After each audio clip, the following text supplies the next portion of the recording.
Já pensou se a seleção da Itália fica de fora de mais uma Copa? Isso é bem provável que aconteça, por mais que nós amantes de futebol não queiramos que a Azura fique fora de sua terceira Copa consecutiva, não é? Eu sou o Anderson Cirilo, você está no canal Papo Crítico. Hoje estamos aqui para analisar a convocação e os jogos, ou apenas o jogo de amanhã, entre Itália e Irlanda do Norte, que acontece às 4h45 aí pelas semifinais da repescagem para a Copa do Mundo. Esse jogo aí acontece lá em Bérgamo, a pedido do próprio Gattuso, né? Ele não quis que o jogo acontecesse lá em Milão, porque ele disse que a torcida é muito chorona, né? Quando a equipe começa a errar passos, você já começa a ouvir vaias e chiados. Portanto, o próprio Gattuso escolheu mandar o jogo em Bérgamo, lá na Itália, lá no campo da Atalanta. Segundo ele, a torcida lá é mais calorosa, né? E esperamos que a torcida seja calorosa e ajude aí a Azzurra a vencer esse jogo contra a Irlanda do Norte. Caso a Itália passe, ela enfrenta ou a Bósnia ou o País de Gales, ambos fora, né? Se a Bósnia passar, ela enfrenta a Bósnia lá na Bósnia.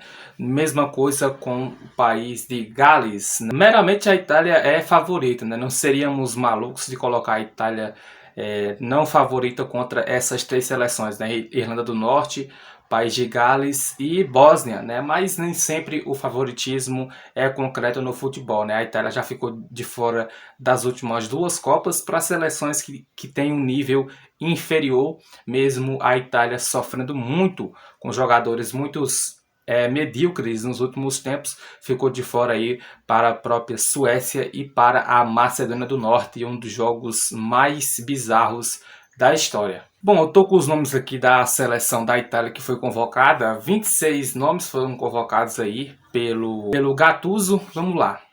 Ele convocou quatro goleiros: o Caprilli do Cagliari, o Garnecetti da Atalanta, do Naruma, que meramente será o goleiro titular, Alex Meret do Napoli. E zagueiros laterais: Bastoni, Bongiorno, Calafiori, Cambiasso, Coppola, Di Marco, Ugatti, Mantini, Marco Palestra, Giorgio Scalvini e o Spinazzola.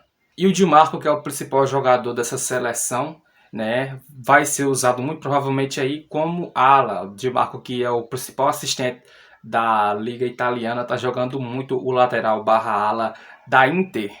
Deve ser aí, na minha opinião, é o principal nome dessa seleção. Para vocês verem como a Itália tem sofrido, o principal jogador dos caras é um lateral esquerdo, que é um dos melhores do mundo na posição hoje em dia, mas continua sendo um defensor, né? A gente tem que combinar isso. Meias: Barella, Cristante, Frats, Locatelli, Niccolò Pizzilli e o Tonali do Newcastle. E os atacantes: o Niccolò Cambiaghi, que foi convocado no lugar do Chiesa, Moiskin, que deve ser titular, o Politano, Peu Esposito, Raspadori, Retegui e o Scamacca. Convocado aí os 28 nomes pelo o Gattuso. Esses são os nomes que irão representar a Azzurri na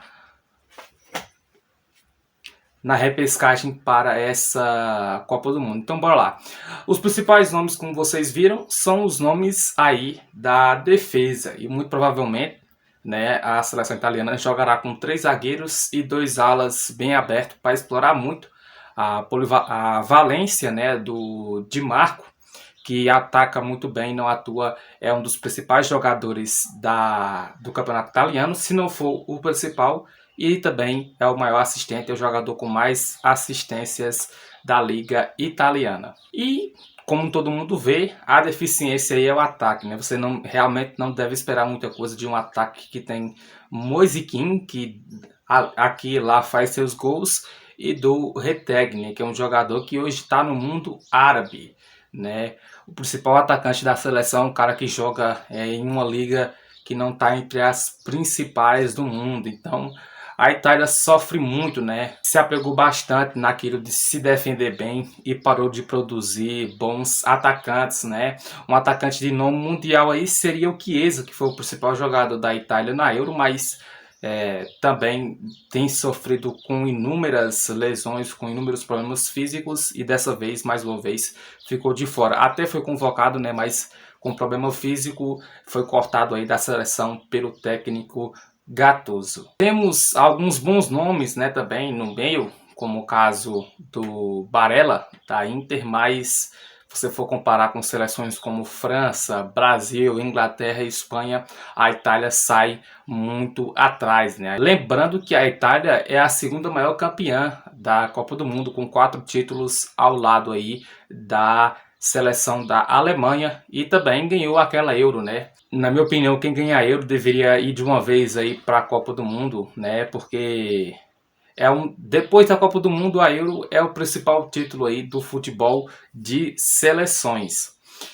O que chama a atenção também, né, é o Jorginho, que ficou de fora da convocação. O Jorginho que perdeu pênaltis importantes nos últimos tempos aí para a Itália, no que culminou ficar fora de Copa do Mundo, né? Errou também na final da Euro contra a Inglaterra, mas felizmente ainda a Azzurri foi campeã daquela Eurocopa, como eu já acabei de falar, mas é outra coisa que chama a atenção aí. O Jorginho, que vive ótima fase aqui no Brasil, no Flamengo, né, não ter sido convocado aí pelo Gattuso, que convocou 4 goleiros. E aí é mais uma coisa que eu não consigo entender.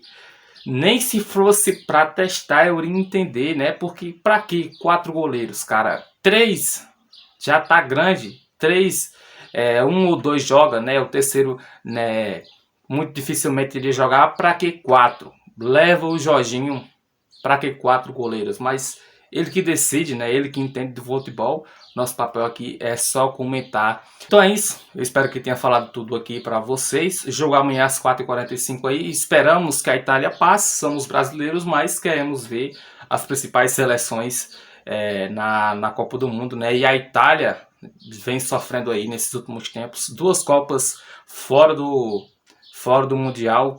Uma terceira ficaria muito feia a situação, né? E ainda tem essa pressão, né? Por mais que alguns dessas convocações não tenham estado naqueles jogos que deixaram a Itália fora da Copa do Mundo, esses caras, a pressão é passada para eles, infelizmente. Então é isso, eu fui.